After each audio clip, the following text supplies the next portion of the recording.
Bismillahirrahmanirrahim. Assalamualaikum warahmatullahi wabarakatuh.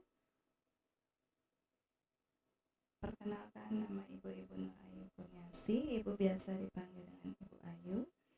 Ibu mengajar mata pelajaran pemrograman dasar khususnya di kelas 10 TKJ.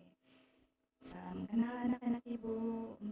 Untuk pertemuan awal, kita akan membahas di bab 1.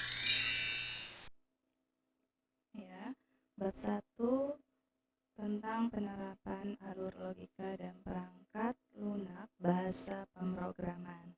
Sebelum lanjut ke materi berikutnya, Ibu akan membacakan tujuan pembelajaran dan kompetensi dasar. Tujuan pembelajarannya yaitu siswa dapat memahami tentang pengetahuan faktual, konseptual, operasional dasar, dan metakognitif sesuai dengan bidang dan lingkungan kerja dasar-dasar. Kompetensi dasar 3.1 yaitu menerapkan alur logika pemrograman komputer.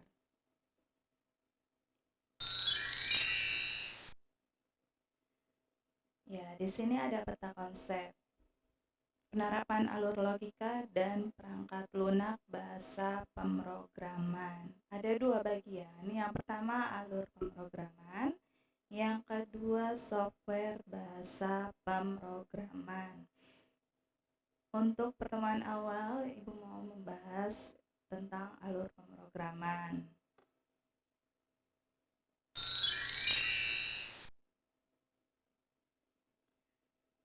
Alur pemrograman ini terbagi menjadi 2. Yang pertama, dasar-dasar pemrograman komputer. Yang kedua, tahap pembuatan komputer. Ya, untuk dasar-dasar pemrograman komputer, di sini ada pengertiannya ya. Program komputer yaitu instruksi yang digunakan komputer untuk memecahkan masalah atau tugas yang diberikan dari brainware atau pengguna. Yang kedua, tahap pembuatan program komputer. Di sini Ibu menggunakan model proses waterfall. Ada 6 proses. Proses yang pertama analisis, yaitu menganalisis program mulai dari database-nya, mulai dari temanya, itu tentang apa, ini dianalisis dulu. Kalau analisisnya udah selesai, lanjut ke proses kedua, desain. Desain itu gambar program yang ingin dibuat sesuai dengan temanya. Kalau desainnya sudah selesai, lanjut ke proses 3 yang namanya implementation. Ketika desain ini sudah rapi, maka program ini sudah bisa diimplementasikan atau ditampilkan.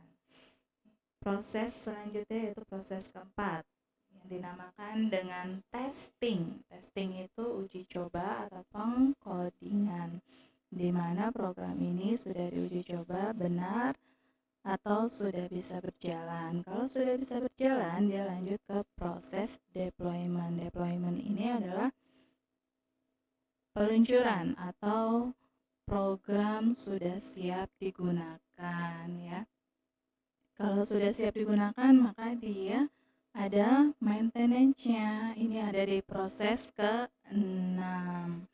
Proses ke-6 maintenance ini tergantung dari kebutuhan dari setiap programnya, baik dia maintenance-nya 1 bulan, 2 bulan, atau bisa 3 bulan ya. Itu namanya maintenance atau perawatannya. Perawatannya seperti apa? Perawatannya bisa berupa data itu mau ditambahkan atau data itu bisa dikurangi.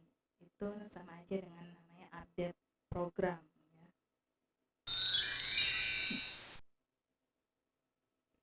Ya, di sini ada simbol flowchart, tabel flowchart. Di sini Ibu hanya menampilkan ada 9 simbol yang sering digunakan pada umumnya. Sebenarnya masih banyak lagi.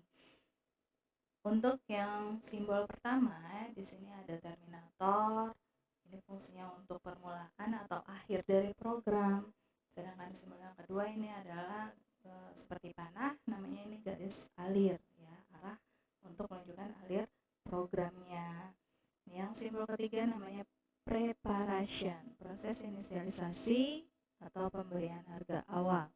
Yang keempat ini adalah simbol proses, proses perhitungan atau proses pengolahan data.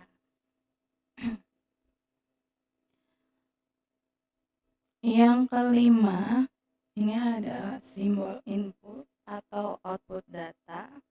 Fungsinya itu proses input atau output data, parameter, informasi.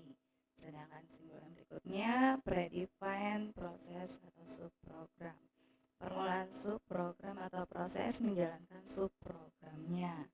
Simbol yang berikutnya decision. Fungsinya untuk perbandingan pernyataan penyelesaian data yang memberikan pilihan untuk langkah selanjutnya. On page connector, ini simbolnya seperti lingkaran, penghubung bagian-bagian flowchart yang berada pada satu halaman. Contohnya, ketika dikasih tugas untuk membuat flowchart pada satu halaman itu nggak muat, penuh, dan masih ada di sebelah kanannya kosong. Untuk melanjutkan simbol berikutnya ini menggunakan on page connector ya. Untuk simbol yang terakhir namanya off page connector. Fungsinya penghubung bagian-bagian flowchart yang berada pada halaman berbeda. Kenapa off page connector ini digunakan pada halaman berbeda? Karena ketika mengerjakan suatu simbol flowchart pada satu halaman dia tidak cukup, maka harus pindah ke halaman yang kedua. Untuk menghubungkannya itu menggunakan simbol off page connector.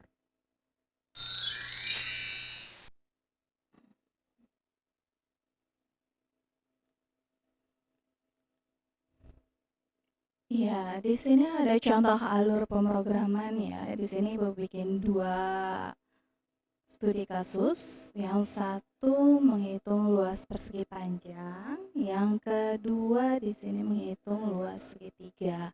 Untuk yang proses alur yang pertama di sini ada simbol terminator ya. Di sini ada kata mulai karena setiap langkah untuk pembuatan program itu harus berurutan, tidak boleh diacak-acak ya. Mulai kemudian dikasih garis alir, di sini ada yang namanya simbol input pertama, input lebar, misalnya angkanya 5. Dikasih garis alir lagi masuk ke input kedua, input panjangnya sama dengan misalnya 4, dikasih garis alir lagi. Maka di sini ada simbol proses. Simbol proses ini adalah menghitung luas persegi panjang ya. Misalnya luasnya sama dengan tadi 4 dikali 5. Dikasih garis alir, di sini ada simbol output, tampilkan luas hasil dari perhitungan dari simbol prosesnya, maka akan muncul dalam simbol outputnya. Kemudian dikasih garis alir lagi dan hasil terminator selesai, bahwa proses flowchart ini, alur pemrograman ini untuk persegi panjang sudah berhasil ya. Untuk flowchart menghitung luas segitiga ini sama prosesnya. Ya, di sini ada contoh pembuatan program ya. Contoh yang Ibu pakai di sini menggunakan aplikasi C++ atau Borland di sini. Sebelum menjadi program seperti ini, dibuat flowchart seperti yang tadi. Nah, seperti ini dulu. Kalau sudah selesai baru bisa dilanjutkan ke dalam pembuatan program seperti ini. Nanti akan Ibu perkenalkan cara penggunaannya di materi selanjutnya ya.